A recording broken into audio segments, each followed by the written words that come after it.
Gyros lidi, vítám vás Gyros.cz, opět na mém starém dobrém kanále Gyros.cz. Předem bych se chtěl omluvit za kvalitu téhle kamery nebo foťáku, nebo jim jak chcete tomu říkat, je to jedno.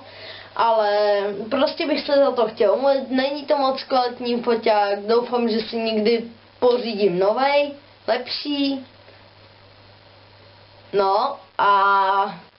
No a taky bych chtěla prostě poděkovat za vaši přízeň, jak u starých videí, který už tam nejsou bohužel, protože jsem je omylem smazal. Já jsem úplně teď retard. Proto jsem je smazal.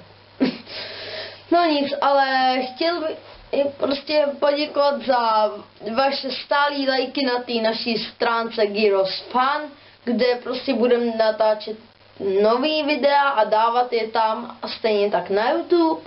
A tam prostě dáme a Brady se mnou už nebude vůbec natáčet, bude jenom třeba, já nevím, asistent kamery, ale to je jedno. A prostě zeď tady zůstane stejná. Vidíte, zelená zeď, někdy bych chtěl zkusit to jako green screen a dát tam jiný pozadí, různý z internetu a tak.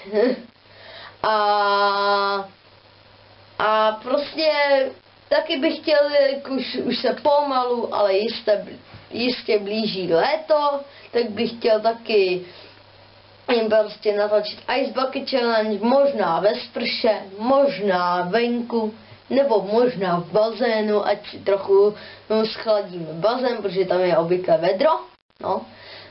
Hlavně po večerech, to je tam největší vedro. No a taky bych byl rád za jakýkoliv lajky tady na tom videu, na tomhle dalším videu a můžete tam klidně dávat různý rady, jak to prostě olejkovat a tak. Ach jo, co jsem to právě řekl. No, ale já bych to tady asi ukončil. Mějte se krásně a gyros!